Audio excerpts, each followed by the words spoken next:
This is Jane here from Crystal Sparkles Readings. Just here to open up the Wisdom of the Oracle deck by Collette Baron Reid. I've been promising to open this up for a little while, so I'm going to be doing that for you today, just opening up the deck and having a quick look at it. It's not like a full review, it's just like a quick flick through of the cards so that you can see what they look like if you haven't seen them before, and just an initial look really. So they are The Wisdom of the Oracle. They are by Collette Baron Reid. This is a 52 card deck, and it does come with a little guidance book. So it's in quite a nice chunky box. It's a kind of standard Oracle card sized box. This is the size of a normal kind of sized tarot card that I would use, and you can see they're quite a little bit bigger than that, but they're around about the same sort of size as the other Oracle decks. So let's have a little look, open them up and see what we've got inside. Okay, so we've got the guidebook, which is quite chunky. Lots of information in there, as you can see. I will have a look through the guidebook, just because there are a couple of things with Collette Baron Reid's decks that are quite interesting, because she works with reversed cards. I don't.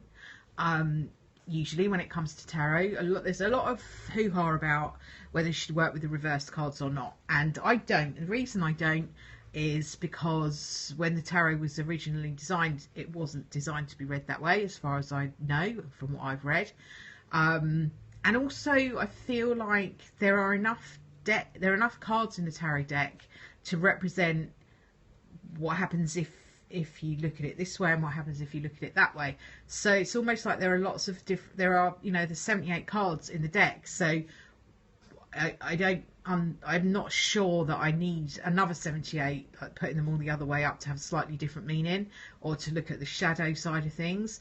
I believe in the shadow side of things, and I think it's really important to work with, but I have decks that talk about the shadow side. I've got like the Bohemian Gothic tarot and the Gothic tarot, which works with shadow energy. So if I want to look at the shadow side of a situation, I can do that with a different deck.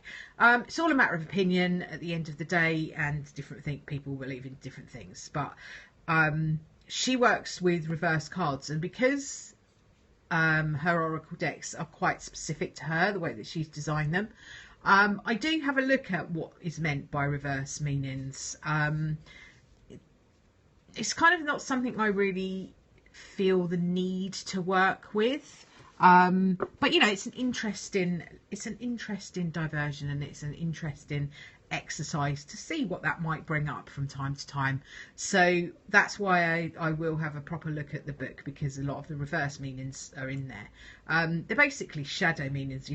What's the other side of that coin? What's the other thing I might need to consider? What might be blocking me? What might be stopping me? So that's the little book. It's a little book, but it is quite thick. There's a lot of it, so I might have a little look through that a bit later on. Let's just have a very quick look through the cards. So they come with a little band on them, just to prove that nobody's ever had them before, I guess. The back of the cards, very simple, very nice. I really like the design of this, kind of like spirals, and kind of, I think spirals are quite symbolic of the kind of webs that we weave, and the different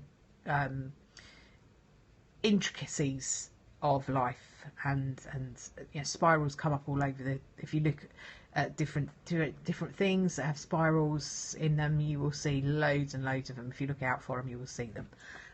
So I'm just going to have a really quick flick through the deck. The cards are quite stiff material. These are published by Hay House, so they are that kind of nice card that they use. They're quite glossy, but they're not really slippy. So this is the first card. So you've got your yang and your yin, and the Between Worlds card, Higher Power, Orphans. These are beautiful cards. I do really love her designs. I've got some of her other decks. I've got the Enchanted Map, and that's a really, really lovely card as well. And I kind of really like her designs. I like the imagery. So they're very interesting. They do have quite a lot going on in them. So, you know, there's a lot to be studied in these cards. I always kind of like her use of animals. She uses elephants, you know, giraffes, zebras, that sort of thing, a lot. So there's a lot of animal usage, and I like that side of things as well.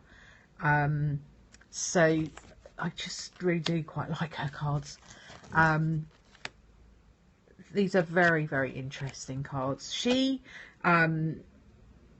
has a really interesting story, Collette Baron Reid. It's well worth having a look at her stuff. She's got books and cards, and she's done workshops, and she runs courses, all sorts of different things. So if you like these, might be worth you having a look at her, because she has some really interesting things to say. Okay, so as you can see, they're just imagery really, with little sayings, things like clean it up and blessed, peace. So they're just little messages really for your day, and these are, I think, are really, really good if you want to just pull a card for the day for yourself. Or, you know, what do you want to know about today? What do you want to learn? What do you need to know? What spirit would like you to work on? All those sort of things you can ask. You know, you can ask a question. So these are, I love them actually. They're really, really pretty. They're very nice, kind of pastel, gentle, I would say. Oracle cards tend to be quite gentle. Tarot tend to be a bit in your face. You know, there's no messing around with the tarot card. It will tell you exactly what's going on. If you want something that's a little more gentle, if you're kind of maybe a little bit scared of the whole tarot thing, and this is a way into that kind of field for you, these are quite a good way of doing it, I guess. I really like both. I like to work with tarot, oracle, angel cards. Everything is a good thing. But these are just beautiful. This is lovely. The whole leopards thing and the owls. Really, really gorgeous cards. And yeah, so I'm liking these a lot, got to say. So I'm going to be using these for the next few days on my card for the day. So I'll be on Periscope, and I'll also be on putting them up onto my YouTube channel. So just a really lovely deck. I will just give them a little shuffle. I'll try to do it on the camera, but it's a little bit difficult because the camera's kind of in the way. But I think they are going to shuffle quite nicely, actually, quite easily. They're not ultra slippy, and they're not ultra sticky, so they kind of feel like they're quite nice to use. Sorry, you can't really see that, but there we go. They're quite nice to shuffle. I think they'll get easier as they get more used. What I'll do for now, I'll just pull us one card for today. And our card is the Blessed card. So this is a lovely energy. I think you can see exactly what that is. The purple energy is very spiritual. It talks about you being able to feel like you are blessed. Interestingly, it's a number 22. 22 is an angel number. Things like 11, 22, 33. They're all creative cards. They're about creating with the universe. They're about manifesting. About your angels being around you, watching you, protecting you, and all of that stuff. And there we go with the Blessed card. So really beautiful cards. I will leave that there for now because I don't want this video to go too long. I need to upload it onto YouTube, so it needs to be a certain length. I will leave that with you. They're beautiful cards. I will put a link up in the description to where you can get them from. Thank you very much for watching. Bye for now.